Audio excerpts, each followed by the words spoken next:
ദൈവത്തിൻ വചനം നന്മകൾ ചെയ്യാനറിയൂ വചനം. വചനമറിഞ്ഞാൽ ആത്മാവുണരും ഹൃത്തിൽ. വചനം വചനം ദൈവത്തിൻ വചനം. വചനം വചനം ദൈവത്തിൻ വചനം.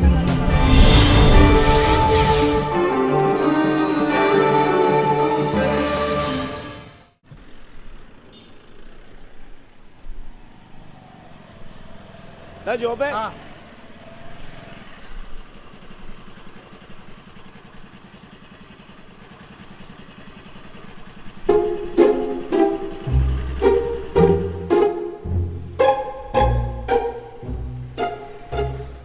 എടാ, ഒരാള് വണ്ടിക്ക് പോകുമ്പോ അതും 2 വീലർ ആണെങ്കിൽ ഒട്ടും പിന്നീന്ന് വിളിക്കരുത്.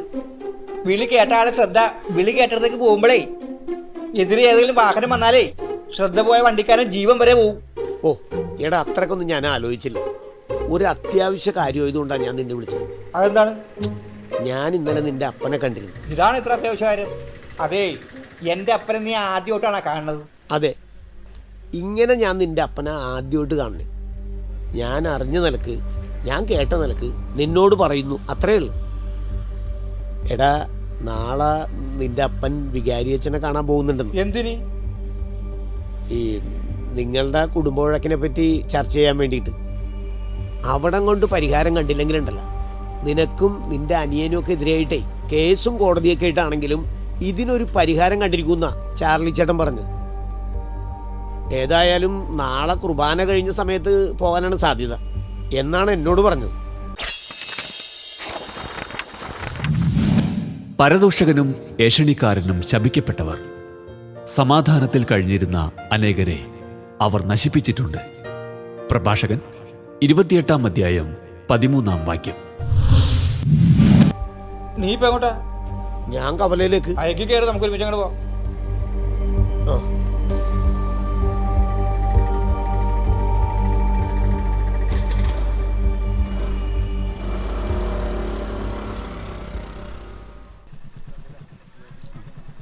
അതെ, നിങ്ങളവിടെ നിന്നേ. എന്താ? അത് പിന്നെ ഒന്നുകൂടെ ആലോചിച്ചിട്ട് പോരെ? എന്ത്? ഇനിയിപ്പോ ഇത് അച്ഛനോട് പറഞ്ഞ് അച്ഛൻ അവരെ വിളിപ്പിച്ച് സംസാരിച്ച് ഉപദേശിക്കൂടെ ചെയ്യുമ്പോ വലിയ ബുദ്ധിമുട്ടാവില്ലേ? ആർക്ക് ബുദ്ധിമുട്ടാവില്ലെന്ന്? എനിക്കോ അതോ അവർക്കോ? എന്നാ നീ കേട്ടോ, അവർക്കിതൊരു ബുദ്ധിമുട്ടാകും, അല്ലെങ്കിൽ ഈ ചാർലി ബുദ്ധിമുട്ടാക്കും. എന്റെ കർത്താവേ, ഇതൊന്നും കാണുന്നില്ലേ? ഇല്ലടി, ഇതൊന്നും കർത്താവ് കാണില്ല. കണ്ടാ പോലും കണ്ട ഭാവം നടിക്കില്ല. കാരണേ, അങ്ങേരവിടെ കളിക്കാനിരിക്കല്ല, വൃത്തികേട് കാണിക്കുകയും പറയുകയും ചെയ്യുന്നവരെ അറിവ് പഠിപ്പിക്കാനിരിക്കുക. ആരാരോടായി അംഗം വെട്ടണെന്ന് വല്ല വിചാരണ്ടോ? എടി, നീ എന്നെ ക്രോസ് വിസ്താരം നടത്താതെ അവന്മാർക്ക്, മാതാപിതാക്കളെ കണ്ണീർ കുടിപ്പിക്കുന്ന ആ കശ്മലന്മാർക്ക്, നിന്റെ മക്കൾക്ക് നല്ല ബുദ്ധി ഉപദേശിച്ചു കൊടുക്കും. അല്ലേ, ചേട്ടൻ ഇത് എന്ത് വർത്താനീ പറയണേ? എന്റെ മക്കളോ? അത് ചേട്ടന്റെയും കൂടി മക്കളല്ലേ? മിണ്ടി പോകരുത്. ഈ പള്ളിമിറ്റത്തിട്ട് ചവിട്ടി കൊന്നിട്ടെ ആ സിംതരി കൊണ്ട് അടക്കും ഞാൻ. ഇതിലും ഭേദം അതാ നല്ലത്. നിർത്തടി, എനിക്ക് അങ്ങനെ 2 മക്കളില്ല.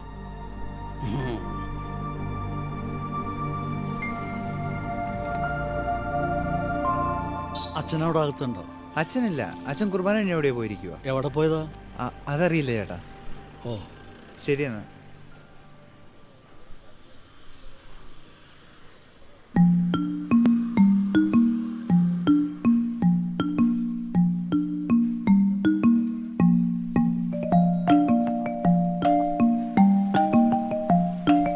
ചേട്ടാ, അങ്ങനെയൊന്നും പറയില്ല ഏട്ടാ. എല്ലാം ശരിയാവും. അവർക്ക് നല്ല ബുദ്ധി തോന്നും. എപ്പോ? നമ്മളെ കുഴിയിലോട്ട് എടുക്കുമ്പോഴോ? വിടില്ല രണ്ടിനും ഞാൻ. അച്ഛനെന്ന് കാണാൻ വന്നതേ വെറുതെ അല്ല. എന്നോട് നന്ദികേട് കാണിച്ച 2 കള്ളപ്പരീക്ഷകളെയും ഒരു പാഠം പഠിപ്പിക്കാനാ. കർത്താവിൻ്റെ ദാസൻ കലഹപ്രിയനായിരിക്കരുത്. എല്ലാവരോടും സൗമ്യതയുള്ളവനും യോഗ്യനായ അധ്യാപകനും ക്ഷമാശീലനുമായിരിക്കണം. എതിർക്കുന്നവരെ അവൻ സൗമ്യതയോടെ തിരുത്തണം. 2 തീമോത്തിയോസ് 2-ാം അധ്യായം 24-25 വാക്യങ്ങൾ. എന്റെ പൊന്നു ചേട്ടാ, ദൈവത്തെ ഓർത്ത് എന്നെ എങ്ങനെ വിഷമിപ്പിക്കല്ലേ. നിങ്ങളിത് എന്തൊക്കെയാ പറയണേ? ഞാൻ പറയുന്നത് കേട്ടട്ടെ, നിനക്ക് മനസ്സിലായില്ലേ? മലയാളം. ശോ, ഈ അച്ഛനവിടെ പോയി കിടക്കാം. ദേ ചേട്ടൻ ഇങ്ങ് വാ. അച്ഛനെ കാണണ്ടെന്നൊന്നും ഞാൻ പറയണില്ല. നീ പറഞ്ഞ ഞാനോട്ട് കേൾക്കാനും പോണില്ല. ദേ നമുക്ക് വീട്ടിൽ പോയി ഒന്നും കൂടി ആലോചിച്ചിട്ട് പോരെ? ഇതിലിനി രണ്ടിലൊന്നും ആലോചിക്കാനില്ല. രണ്ടിനെ ഞാൻ കോടതി കയറ്റും. എന്റെ പൊന്നു ചേട്ടാ, ഞാൻ പറയുന്ന ഒന്ന് കേക്ക്. ആരെങ്കിലും കേട്ടാ എന്ത് വിചാരിക്കും? ഇനി ആരാ കേൾക്കാനുള്ളത്? നമ്മുടെ 2 മക്കളുടെ ഈ സ്വഭാവവും നമ്മുടെ ഈ ഗതികെട്ട അവസ്ഥയും നാട്ടുകാരിൽ ആർക്കാ ഇനി അറിയാൻ പാടില്ലാത്തത്? എന്നാലും എന്റെ ദൈവമേ, എനിക്ക് ഈ ഗതി വന്നല്ലോ. നിങ്ങൾ ഈ 2 കൂട്ടരുടെ ഇടയിൽ കിടന്ന് ഞാൻ ഈ ചക്രശ്വാസം വലിക്കുന്നതിനെ പറ്റി നിങ്ങൾ എപ്പോഴെങ്കിലും ചിന്തിച്ചിട്ടുണ്ടാ? ഇന്ന് കാലത്ത് ജോബ് അവൻ വീട്ടിൽ വന്ന് കാട്ടിക്കൂട്ടിയ കോപ്രായങ്ങള് നീ കണ്ടതല്ലേ? അവൻ പറഞ്ഞത് മുഴുവൻ നീയും കേട്ടതല്ലേ? അത് ശരിയാണെന്ന് നിനക്ക് തോന്നുന്നുണ്ടോ? ശരിയാണെന്ന് ഞാൻ പറഞ്ഞോ? അറിവില്ലാതെ അവൻ പറഞ്ഞ കാര്യം നമ്മൾ അത് ക്ഷമിക്കല്ലേ വേണ്ടത്. അല്ലാതെ ഇവിടെ പള്ളിമുറ്റത്ത് വന്നു നിന്ന് ഇങ്ങനെ വിളിച്ചു പറയുന്നത് അതിനേലും അറിവില്ലായ്മയല്ലേ? അവൻ പറഞ്ഞത് അറിവില്ലാതെ അല്ല, നല്ല അതിര് കവിഞ്ഞ അറിവോടും ബുദ്ധിയോടും കൂടി തന്നെയാ. അപ്പനും അമ്മയും തിരിഞ്ഞു നോക്കില്ല. അത് പോട്ടെ, അപ്പനും അമ്മയും താമസിക്കുന്ന വീടും സ്ഥലവും വിറ്റിട്ടേ അവന്റെയോ അനിയന്റെയോ കൂടെ പോയി താമസിക്കാൻ. എന്തിന്? ഇവന്മാരുടെ ഏതെങ്കിലും കാര്യത്തിന് നീയോ ഞാനോ അവരെ ബുദ്ധിമുട്ടിക്കാറുണ്ടോ? അത് ഈ ചാർലി ജീവിച്ചിരിക്കുന്നിടത്തോളം കാലം നടക്കില്ല. ഞാൻ ചത്തു കഴിഞ്ഞതിന് ശേഷം നീ നിനക്കിഷ്ടമുള്ളത് ചെയ്തു. ഭാര്യമാരെ, നിങ്ങൾ ഭർത്താക്കന്മാർക്ക് വിധേയരായിരിക്കുവിൻ. വചനമനുസരിക്കാത്ത ആരെങ്കിലും ഉണ്ടെങ്കിൽ അവരെ വാക്കുകൊണ്ടല്ല, പെരുമാറ്റം കൊണ്ട് വിശ്വാസത്തിലേക്ക് ആനയിക്കാൻ ഭാര്യമാർക്ക് കഴിയും. 1 പത്രോസ് 3-ാം അധ്യായം 1-ാം വാക്യം. ഇങ്ങനെ പ്രയാസപ്പെടല്ലേ ചേട്ടാ. നമുക്കുള്ളതെല്ലാം നമ്മുടെ മക്കൾക്കുള്ളതല്ലേ? അല്ലെന്ന് ഞാൻ പറഞ്ഞോ എന്ന് കരുതി എൻ്റെ അപ്പൻ കഷ്ടപ്പെട്ടുണ്ടാക്കിയ ഏതെങ്കിലും മുതല് ഞാൻ ഇന്ന് വരെ നഷ്ടപ്പെടുത്തിയിട്ടുണ്ടോ? ഞാനുണ്ടാക്കിയത് പോയി നശിപ്പിക്കട്ടെ. വന്ന് അതിലും കൈവയ്ക്കുമ്പോ അപ്പനുണ്ടാക്കിയ മുതലാ ആ കപ്പേളക്കരികിലെ പീഡിക മുറികളും സ്ഥലവും. ഇവനത് വിൽക്കേണ്ട കാര്യമുണ്ടോ?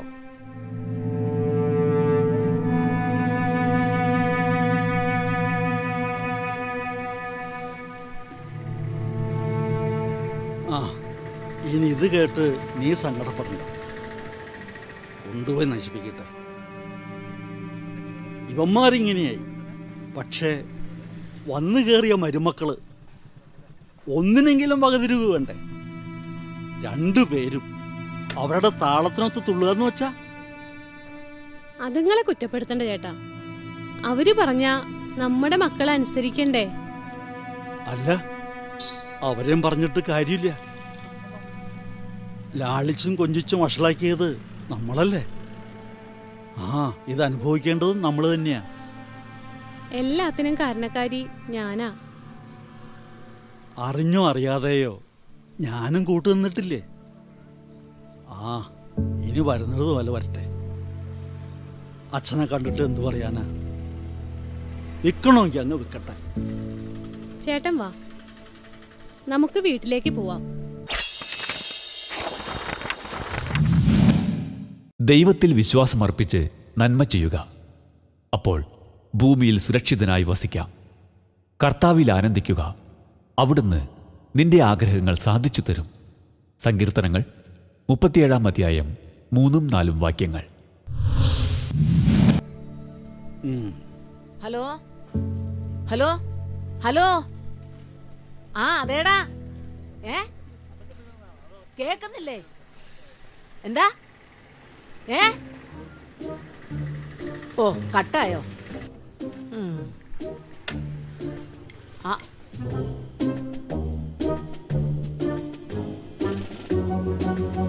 എന്റെ മോനാ ജോസൂട്ടിയെ കട്ടാക്കിയതാ, മനഃപൂർവ്വം കട്ട് ചെയ്തതാ. പറഞ്ഞ സമയം കഴിഞ്ഞിട്ടേ അരമണിക്കൂറായി. കളി എന്നോടേ. ഒരു മിനിറ്റ്. ഹലോ, എടാ ജോസൂട്ടി, നിന്റെ അടവ് എന്റെ അടുത്ത് വേണ്ട. ഇനി നീ ഫോൺ കട്ടാക്കിയാ ടാക്സി വിളിച്ച് നീ നിൽക്കുന്നിടത്ത് വന്ന് നിന്റെ ഫോൺ ഞാൻ തല്ലിപ്പൊട്ടിക്കും. ആ വേണ്ട വേണ്ട, നീ കൂടുതൽ വർത്താനം പറയണ്ട. എടാ പള്ളി കഴിഞ്ഞിട്ട് നേരെ എത്രയാടാ? നിന്റെ അനിയനൊരുത്തനെ വിളിച്ചിട്ടേ അവൻ ഫോൺ ഓഫ് ചെയ്ത് വെച്ചിരിക്ക. അവനതിന് ഓൺ ചെയ്യുമെന്ന് ഞാനൊന്ന് നോക്കട്ടെ. എന്റെ തനി സ്വഭാവം ഞാൻ എടുക്കും. വെക്കടാ ഫോൺ. അല്ല പിന്നെ മൂത്ത മോനാ. പള്ളി കഴിഞ്ഞിറങ്ങുമ്പോഴേ ആരെങ്കിലും ഒരാള് എന്നെ കൂട്ടാൻ ഇവിടെ ഉണ്ടാവണമെന്ന് ഞാൻ പറഞ്ഞിരുന്നതാ. നേരം ഇത്രയായിട്ടും ഒരുത്തരും ഇങ്ങോട്ട് തിരിഞ്ഞു നോക്കിയിട്ടില്ല. അതാ ഞാൻ അങ്ങോട്ട് വിളിച്ചത്. അപ്പൊ അവന്റെ നമ്പർ ഇങ്ങോട്ട് കേക്കാത്തത് പോലെ ഹലോ ഹലോ എന്നും പറഞ്ഞ് ഫോൺ അങ്ങ് കട്ട് ചെയ്യും. ഞാൻ കരുതണം റേഞ്ച് ഇല്ലെന്ന്. അപ്പൊ അവനങ്ങ് മുങ്ങാം. പക്ഷെ ഞാൻ സമ്മതിക്കുവോ? മക്കളാണെന്ന് കരുതി നമ്മളൊന്ന് അയഞ്ഞു കൊടുത്താലുണ്ടല്ലോ, ഇവന്മാര് നമ്മളെ അങ്ങ് പറ്റിച്ചു കളയും. അതുകൊണ്ടേ പിടി കൊടുക്കരുത്, കാട്ടും പിടുത്തം പിടിച്ചേക്കണം. അല്ല, രണ്ടുപേരും കൂടെ എന്താ ഇവിടെ ഇങ്ങനെ നിൽക്കുന്നേ? അല്ല, ഞങ്ങൾ അച്ഛനെ ഒന്ന് കാണാൻ വന്നതാ. ആ, അച്ഛൻ കുർബാന കഴിഞ്ഞപ്പോഴേ പോയതാ പിതാവിനെ കാണാൻ അരമനയിലേക്ക്. ഇനി ഉച്ച കഴിഞ്ഞേ വരൂ. ആ, കൈക്കാരൻ ജോസഫ് പറഞ്ഞു പുറത്തേക്ക് പോയിന്ന്. അരമനയിലേക്കാന്ന് പറഞ്ഞില്ല. അച്ഛൻ പോകാൻ നേരം കപ്പ്യാരോട് പറഞ്ഞിട്ട് പോകുന്നതേ ഞാൻ കേട്ടതാന്നേ. ഓ, അല്ല, വീട്ടില് മക്കളുമായിട്ട് എന്തോ കശപിശ ഉണ്ടായോ? ഓ, അത് അപ്പച്ചനും മക്കളും തമ്മില് ചെറിയൊരു സൗന്ദര്യപ്പിണക്കം. അല്ല, നിങ്ങളുടെ വീടും പറമ്പും വിൽക്കാൻ പോവാണോ? ആര് പറഞ്ഞു? അല്ല, ചാർലി ചേട്ടന്റെ വീടും പറമ്പും വിൽക്കാൻ പോവാണെന്ന് ഞങ്ങളുടെ തെക്കേലെ സ്റ്റീഫന്റെ മകൻ പറഞ്ഞു. ഈ നാട്ടിലൊരു കാര്യം നടക്കാൻ പോയാലും നടന്നാലും നമ്മൾ അറിയാതിരിക്കുവോ ചാർലി? ഏയ്, ഞാൻ ആർക്കും എന്റെ സ്ഥലം മരണം വരെ കൊടുക്കില്ല. അല്ല, ഇനി മക്കള് വല്ലവരും? അല്ല, അതിന് വീടും പറമ്പും ചാർലിയുടെ പേരിലല്ലേ? അതെ. എന്താ എടുത്തി? അല്ല, ഇനി മക്കളുടെ പേരിലെങ്ങാനും എഴുതി കൊടുത്തിട്ട് അവരത് വിൽക്കാൻ ശ്രമിച്ചതോ മറ്റോ ആണോന്നാ ഞാൻ കരുതിയത്. ഏയ്, മക്കൾക്കുള്ളതെല്ലാം നേരത്തെ കൊടുത്തു. ആഹാ, വീതം വെപ്പൊക്കെ നേരത്തെ കഴിഞ്ഞു. കൊടുത്തു, പക്ഷേ വീടും സ്ഥലവും ഒഴിച്ചുള്ളതാ കൊടുത്തത്. അല്ലാതെ ഉള്ളതെല്ലാം മക്കൾക്ക് വീതിച്ചു കൊടുത്തെന്നോ? കളഞ്ഞില്ല ചാർലി. നമ്മൾ മരിക്കുന്നതിന് മുമ്പ് സ്വത്ത് ഭാഗം വെച്ച് കൊടുത്തു കഴിഞ്ഞാ പിന്നെ നമുക്ക് കുടുംബത്തെ എന്താ സ്ഥാനം? ഒരു വിലയില്ലാത്തവരായില്ലേ? അടുത്തത് അവരുടെ നോട്ടം ആ വീട് സ്ഥലവും തന്നെയായിരിക്കും. ദാ, എന്റെ കാര്യം എടുത്തു നോക്ക്. ഇന്നുവരെ 10 പൈസ ഞാൻ മക്കൾക്ക് വീതിച്ചു കൊടുത്തിട്ടില്ല. എന്താ കാരണം? എന്റെ കെട്ടിയോൻ മത്തായി സാറേ എന്നോട് മരിക്കാൻ നേരത്ത് പറഞ്ഞത് എന്താണെന്ന് അറിയുവോ? ഏലിയാമേ, നിന്റെ മരണശേഷം അല്ലാതെ മക്കൾക്കൊന്നിനും ഒന്നിലും അവകാശം ഉണ്ടായിരിക്കരുതെന്ന്. ഞാനത് ഇന്നുവരെ അക്ഷരം പ്രതി അനുസരിച്ചു. അതുകൊണ്ട് എന്താ, മക്കളൊക്കെ വിളിച്ചാ വിളിപ്പുറത്തുണ്ട്. ഇല്ലെങ്കി എന്താ, ഇതുങ്ങളെ നമ്മുടെ അടുത്ത് കാണിക്കുന്ന സകല വട്ടുകളി നമ്മൾ കാണുകയും കേൾക്കുകയും ചെയ്യേണ്ടി വരും. അല്ല, ഇനി പോയ ബുദ്ധി ആന പിടിച്ചാ കിട്ടില്ലല്ലോ. ഇനിയെങ്കിലും ഉള്ളത് കളയാതെ സൂക്ഷിക്കും.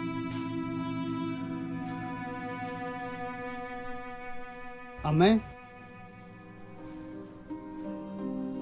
കണ്ടോ, ഇങ്ങനെ ഒരല്പം ബുദ്ധി ഉപയോഗിച്ചു കഴിഞ്ഞാ ഇതുപോലെ ഉള്ളം കയ്യിലിരിക്കും.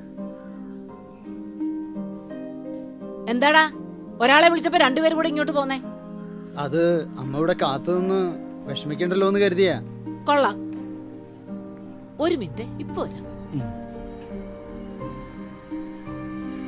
അരിക്ക് എന്താ വിലയെന്ന് ചോദിച്ചപ്പോ പഞ്ചസാരക്ക് കിലോ 65. നിർത്തടാ. എടാ തോമസേ, അപ്പൊ മില്ലിൽ ആരുണ്ടടാ? അത് കുപ്പായുണ്ടമ്മച്ചി. കണ്ണ് നിച്ച കട്ട് തിന്നുന്ന വർഗങ്ങളെയാ ഇമാതിരി കാര്യങ്ങൾ ഏൽപ്പിച്ചിട്ട് പോരുന്നത്. ഭാര്യയുടെ അനീതയുടെ കല്യാണം വരികയല്ലേ, നീ പണത്തിന് വാ, വീട്ടിലേക്ക് വാ, ശരിയാക്കി തരാം ഞാൻ. എന്റെ അമ്മച്ചി ചതിക്കല്ലേ. മോളിക്കുട്ടിയുടെ വീട്ടുകാർ മുമ്പിലേ ഞാൻ ആകെ നാട്ടുകേസാവും. ഞാൻ ഇപ്പൊ തന്നെ അങ്ങോട്ട് പോവാ. ഇനി അതും പറഞ്ഞു മുങ്ങാനോ? കേറിക്കോണം കാറില്. നിന്നോട് വില്ലേജ് ഓഫീസിൽ പോകാൻ പറഞ്ഞിട്ട് പോയോ? അമ്മച്ചി എന്ത് വർത്താനായി പറയണത്? ഞാൻ അങ്ങോട്ട് എത്തിയപ്പോഴല്ലേ അമ്മച്ചി എന്നെ വിളിച്ചത്. ദേ, എന്നെ കൊണ്ടൊന്നും പറയിപ്പിക്കരുത്. അങ്ങനെയാണെങ്കിൽ നിനക്ക് അതിനോട് പറയാൻ പാടില്ലായിരുന്നോ? എന്നിട്ട് ഇവനെ വിട്ടാ പോരായിരുന്നോ? അല്ല, അത് പിന്നെ ഞാൻ ഓർത്തില്ലേ അമ്മച്ചി. നീ കാർ എടുക്കടാ, നീ കാറിൽ പോയി കയറടാ.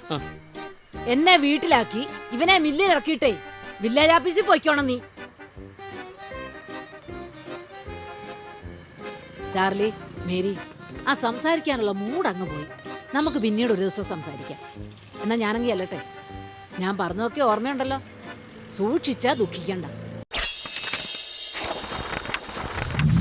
മനുഷ്യൻ തന്റെ മാർഗം ആലോചിച്ചു വയ്ക്കുന്നു, അവന്റെ കാലടികളെ നിയന്ത്രിക്കുന്നത് കർത്താവാണ്.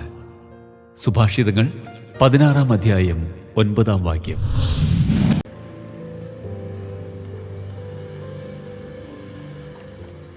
എന്ത് നോക്കി നിൽക്കാടാ? പോയി കയറടാ കാറില്.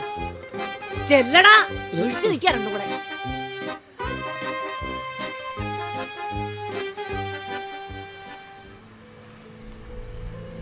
കണ്ടോടി, ആ മക്കള് ആ ചേട്ടത്തിയോട് പെരുമാറുന്നത്. പ്രായമായ അവർക്കുള്ളത്രയും ബുദ്ധി നമുക്കില്ലാതെ പോയല്ലോ. ദേ, നമ്മുടെ മോൻ ജോബല്ലേ വരണത്? മോൻ അവനെന്താ എവിടെയാവോ? അച്ഛനെ കാണാൻ വന്നായിരിക്കോ? പിന്നെ അച്ഛനെ കാണാൻ. ഇത് നമ്മളന്വേഷിച്ചു വരിക. ഞാനാ ഗീവർഗീസിനോട് പറഞ്ഞിരുന്നു, ഞാനിന്ന് ഈ സമയത്ത് അച്ഛനെ കാണാൻ വരുന്നുണ്ടെന്ന്. അവൻ ഇവനോട് പറയാൻ വേണ്ടി തന്നെയാ ഞാൻ അവനോട് പറഞ്ഞത്. എന്റെ ദൈവമേ, നീ പേടിക്കാതിരി, ഞാനായിട്ടൊരു വഴക്കിനും പോണില്ല.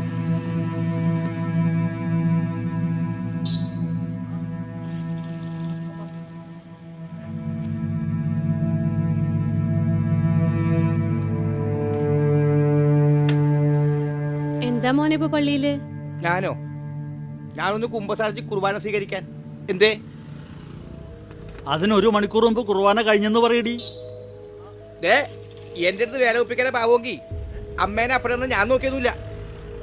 എടാ മോനെ, ഇവിടെ മേലെ കയറി അച്ഛനോട് പറഞ്ഞ് എന്നെ അവനെ കോടതി കയറ്റാൻ പോവുകയാണെന്ന്. അവരും വർഗീസിനോട് പറഞ്ഞില്ലേ? അവൻ അതുപോലെ അവൻ എന്നോട് പറഞ്ഞു. എടാ മോനെ, അന്നേരത്തെ ദേഷ്യത്തിന് അപ്പച്ചൻ പറഞ്ഞു പോയതായിരിക്കും. എടാ, ആ വീടും സ്ഥലവും വിൽക്കല്ലേടാ. ഞങ്ങളുടെ കാലശേഷം നിങ്ങൾ രണ്ടാളും അത് എന്ത് വേണേലും ചെയ്യും. കാലശേഷമല്ല, ജീവിച്ചിരിക്കുമ്പോ തന്നെ ഞാനത് ചെയ്യും. എന്തിനാ ഇത്ര വാശി? മക്കള് നന്നായി കാണണമെന്ന് ആഗ്രഹമില്ലാത്ത ഏത് മാതാപിതാക്കളാണ് ഉള്ളത്? എത്ര വാശി പിടിച്ചാലും ഞാനത് നടത്തിയിരിക്കും. എന്നിട്ട് അവന്റെ അടുത്തോ എന്റെ അടുത്തോ താമസിക്കാൻ കഴിയില്ലെങ്കിലേ രണ്ടിനെ ഞാൻ വല്ല അനാഥ കൊണ്ടാക്കും. ഒന്നും പറയണ്ട ഏട്ടാ. ചേട്ടൻ വാ, നമുക്ക് പോവാം.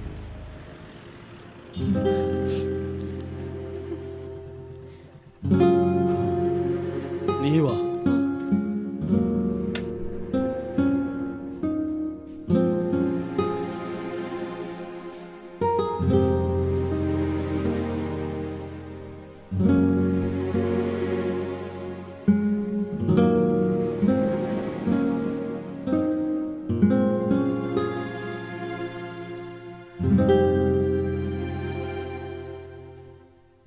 ചേട്ടൻ ഇത് എന്ത് നിൽപ്പാണ് നിൽക്കണത്?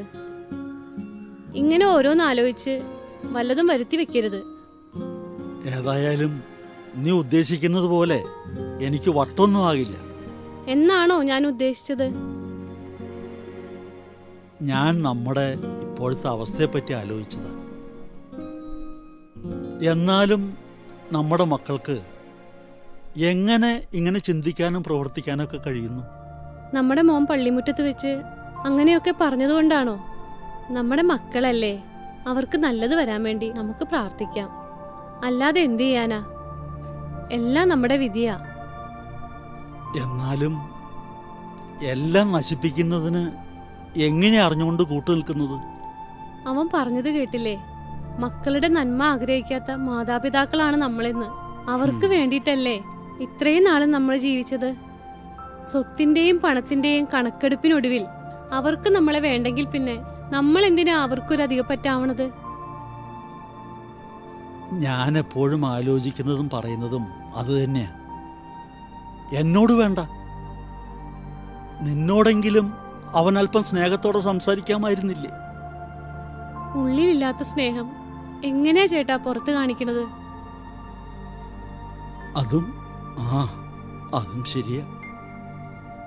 പിന്നെ അവൻ പറഞ്ഞതുപോലെ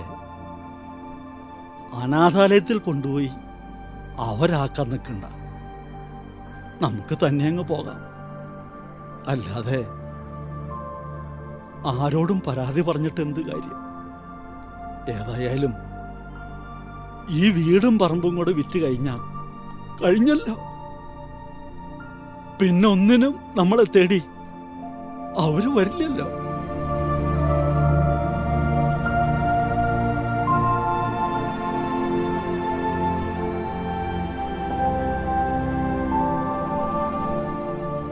ഇതിപ്പോ ഇതിനെങ്കിലും വേണ്ടി അവര് നമ്മളെ തേടിയെത്തും. ഇനി നമ്മൾക്ക് അവരെ കാണണമെങ്കിൽ നമ്മൾ അങ്ങോട്ട് അന്വേഷിച്ച് ചെല്ലേണ്ടി വരും. ഏതാണ്ട് എല്ലാം കൊണ്ടും മനസ്സിനൊരു തരം മരവിപ്പ് ബാധിച്ചു തുടങ്ങി. ഇനി അവരായി അവരുടെ പാടായി. ദൈവമാണ് നമ്മുടെ അഭയവും ശക്തിയും. കഷ്ടതകളിൽ അവിടുന്ന് സുനിശ്ചിതമായ തുണയാണ്. സങ്കീർത്തനങ്ങൾ 46 അധ്യായം 1 വാക്യം.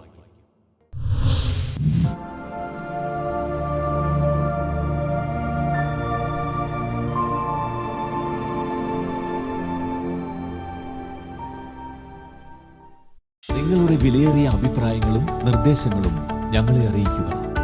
ദി പ്രൊഡ്യൂസർ, വചനം പറയുന്നത്, divine vision, divine retreat centre, Muringoor PO, Chalakudy 680309. Phone 8891952600. Email വചനം പറയുന്നത് @gmail.com.